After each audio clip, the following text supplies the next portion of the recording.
ना इधर ना उधर, सीधे मुद्दे पर नजर। और क्या है आज की खबर, आप देखना शुरू कर चुके हैं न्यूज़ 18 पुनीत के साथ।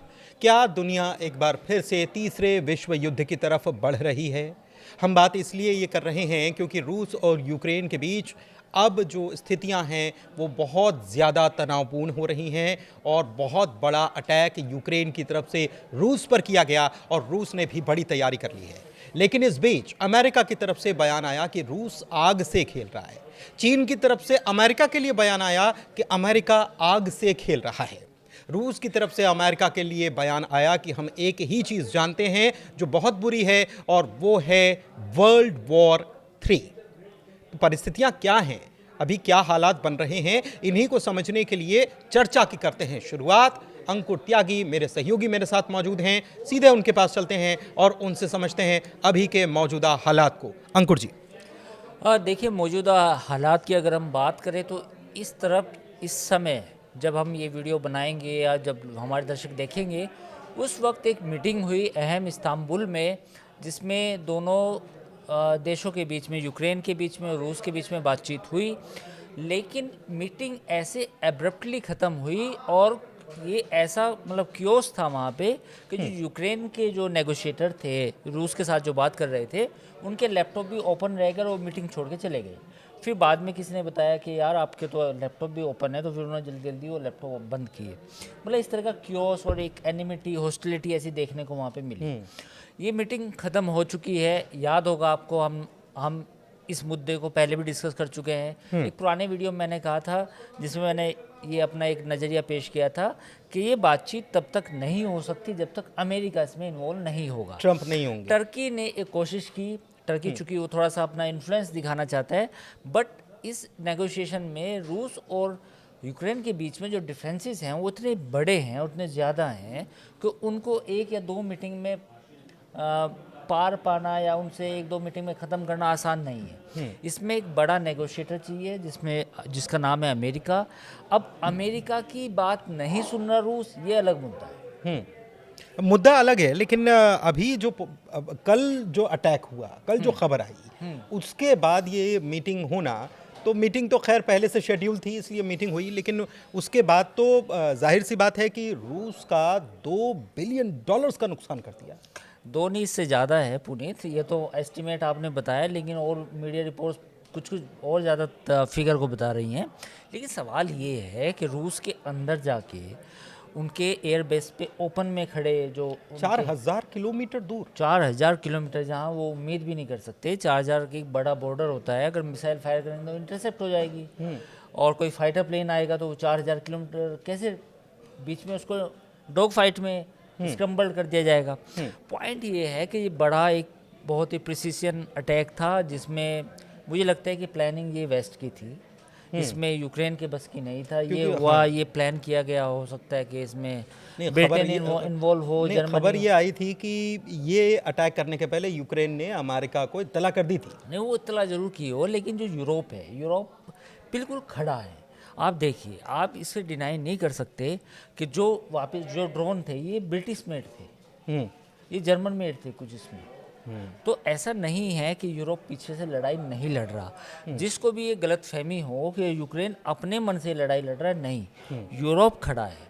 और क्यों वर्ल्ड वार 3 की बात आती है, आप याद कीजिए ना कि जब जर्मनी में रेड आर्मी आ गई थी, यानी कि रूस की सेना आ गई थी, तो पूरा यूरोप रशिया को एज ए थ्रेट मान रहा है। त्राहिमाम मच गया। हाँ, वो मान रहा है कि ये थ्रेट है पूरे यूरोप के लिए। क्योंकि अगर रशिया ने वो तबाही मचाई जो वर्ल्ड वार के टाइम पे हुई थी, तो फिर उसका कब्जा हो जाएगा। मतलब स्टेप बेसिकली सर्वाइवल की जंग मान रहे हो। लेकिन वो इस नहाज पे क्यों आई, इस लेवल पे क्यों आए, उसकी वजह क्या है? उसकी वजह है उनकी पॉलिसीज़। जब आपका यूरोपियन यूनियन वहाँ तक सीमित हो गया था, तो आपको यूक्रेन को उसमें शामिल करने की ज़रूरत क्या थी? नाटो में। मेरा नाटो में ऑफर कर रखा है आपने। हाँ। पहले नाटो में और फिर यूरोप में, है ना। आप क्यों अपना विस्तार करना चाहते थे? तो जब आप अपना विस्तार करना चाहते थे तो रूस भी है, तो रूस का एग्रेशन आएगा। तो फिलहाल ये स्थिति है। देखिए, पहले यूक्रेन ने अटैक किया, फिर रशिया ने फिर कल अटैक किया, और एक जो सूमी शहर है वहाँ करीब 15 किलोमीटर अंदर तक रूसी सेना आ चुकी है इस वक्त। मतलब जो बड़ा अपडेट है वो ये है कि फिर रशिया की जो फ्रंट लाइन बॉर्डर्स पे जो एग्रेशन बढ़ गया हाँ मतलब। वो एग्रेशन बढ़ गया और उनके जो टैंक्स हैं उन्होंने जो अपनी आर्म्ड है ब्रिगेड है उसको आगे और खिसकाना शुरू कर दिया कि आप जितना एरिया कब्जा सकते हैं।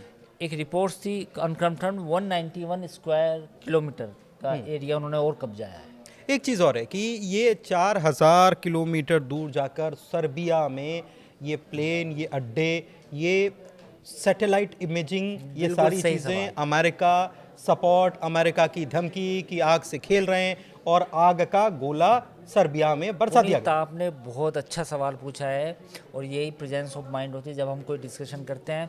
पुनीत ने सवाल पूछा 4000 किलोमीटर पुनीत ड्रोन चले जाए ये बहुत बहुत ज़्यादा हैरान वाली और बात। वो एक्टिव रहें और वो अटैक करें। और वो सैटेलाइट से एक्टिव रहें उस एरिया में भी, ये कैसे संभव है? ये और इमेजिंग, मैपिंग, वो सारी चीज़ें ये संभव ब्रॉडकास्ट, कैसे है? लाइव तो संभव ब्रॉडकास्ट। ऐसे है कि यूरोप के जितने सैटेलाइट्स हैं और उसमें कुछ अमेरिकन भी हैं, वो सब डेटा प्रोवाइड कर रहे थे, वो कनेक्टेड थे उससे। सारे सैटेलाइट जो भी सैटेलाइट यूक्रेन ने भेजे थे, all of them are connected with the European satellite, either American satellite. अच्छा, एक चीज़ और है कि जिस ट्रक से वो ड्रोन्स भेजे गए, बाद में उसमें आग लग गई। ये बिल्कुल मोसाद स्टाइल था, हाँ ये मोसाद वाला स्टाइल था। हाँ। वो जो मोसाद ने ईरान में अपना ट्रक भेजा था, वो उनको वैज्ञानिक को मारने के लिए, हाँ उसके साइंटिस्ट को मारने के लिए ईरान के, और उसके बाद वो ट्रक खुद ही आग से जल गया। फखरीजादे, हाँ उनको मारने के लिए, तो उसके बाद वो अपने आप ख़त्म हो गया। ख़त्म हो गया था, कोई सबूत ना बचे। तो वो ये मोसाद स्टाइल था। ये कुछ मोसाद था, कुछ यूरोपियन था और कुछ अमेरिकन था।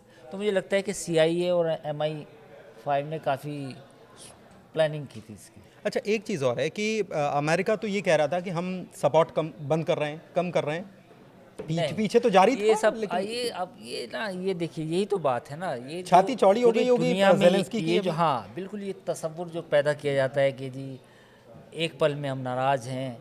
देखिए यूरोप की अब अपनी लगी है।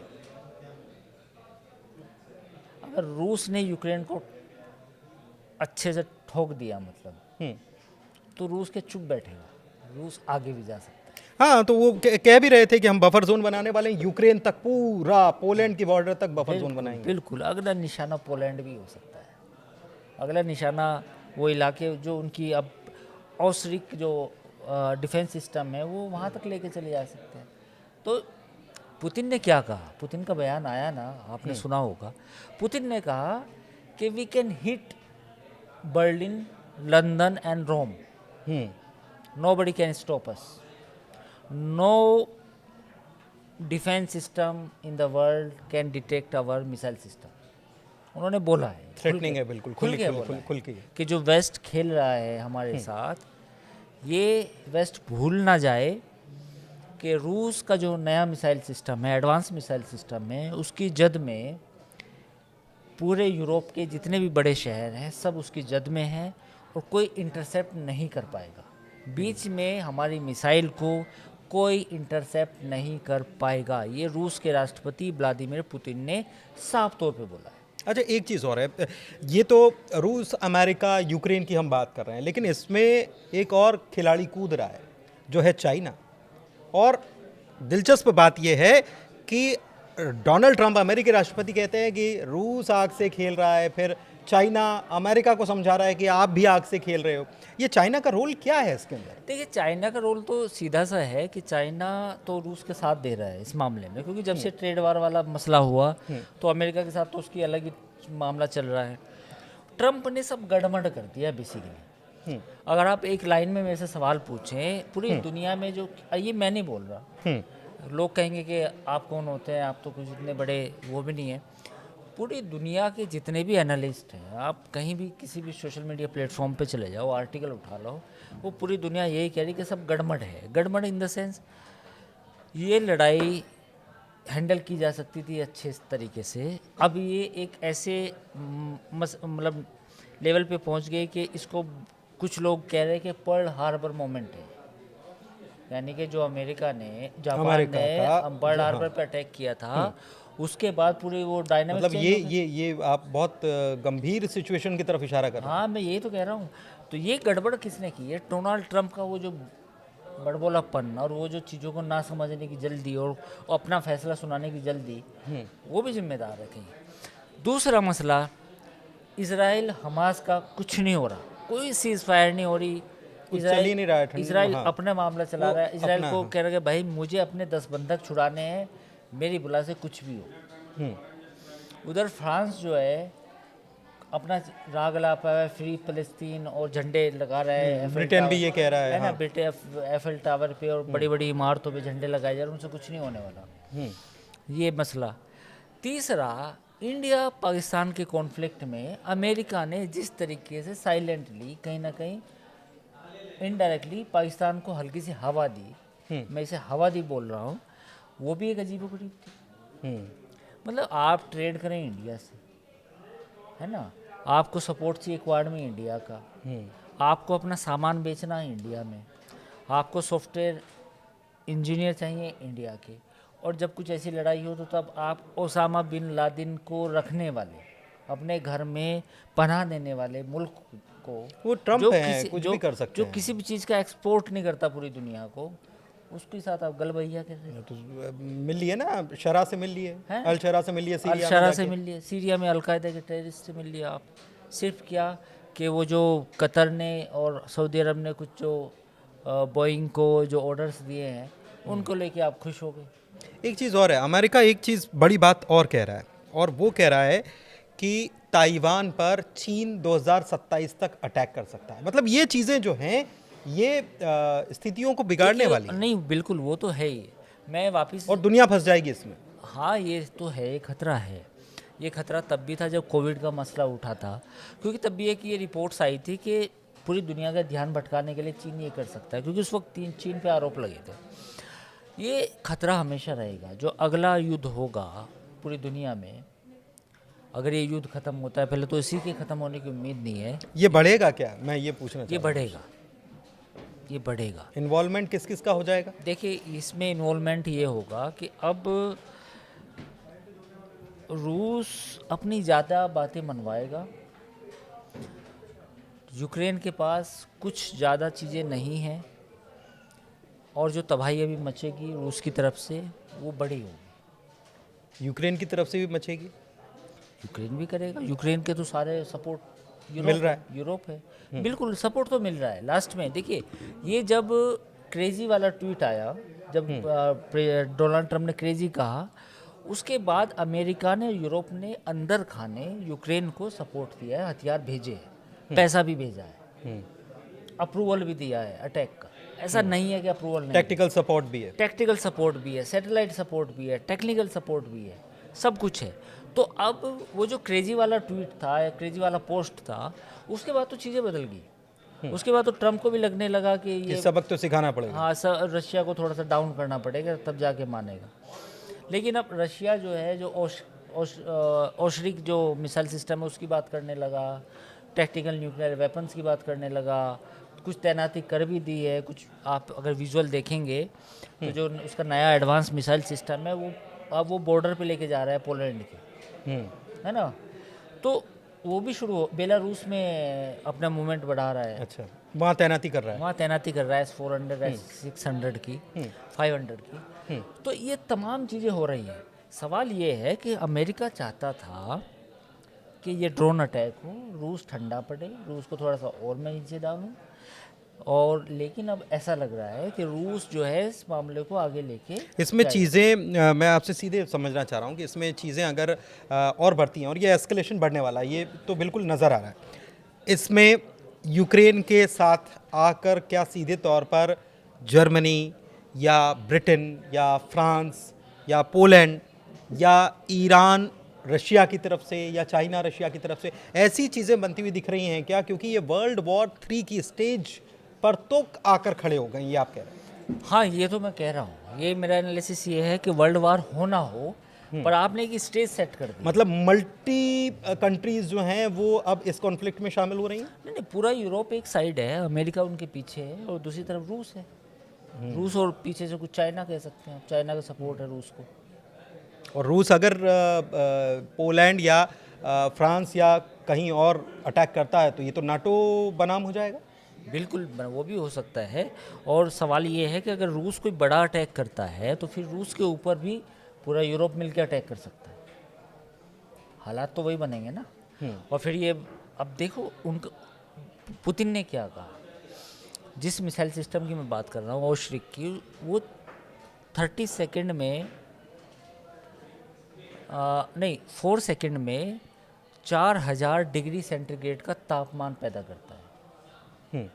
मतलब जो मिसाइल जब वो गिरती है तो उस एरिया में 4 सेकंड में 4000 डिग्री सेंटीग्रेड, यानी इट मीन्स कि जो भी चीज़ वहाँ होगी वो राख बन जाएगी। मतलब ज्वालामुखी तो it is yes and it is equivalent to परमाणु अटैक। आप इसे परमाणु अटैक नहीं कह सकते, बट ये परमाणु अटैक से भी कम नहीं है। जो जिस एडवांस मिसाइल सिस्टम की बात है, यानी कि रशिया बिना परमाणु अटैक सब्स्टिट्यूट यूज कर रहा है, सब्स्टिट्यूट यूज करेगा, कर सकता है। हाँ मतलब तैयारी कर रहा है। तो पॉइंट ये है कि अगर रूस ऐसा करता है तो रूस का ये भी कहना है कि अगर हम पे अटैक हुआ फिर तो हम लंदन, बर्लिन, पेरिस हम भी अटैक 32 के लिए तैयार रहिए। फिर आप फिर वही है, तो चीज़ें और बढ़ रही हैं, बढ़ रही है। मुश्किल होती जा रही हैं। तो चीज़ें आसान नहीं हैं, अब और मुश्किल है और ख़तरनाक स्तर पर पहुंच चुकी है। इसको समझने की ज़रूरत है।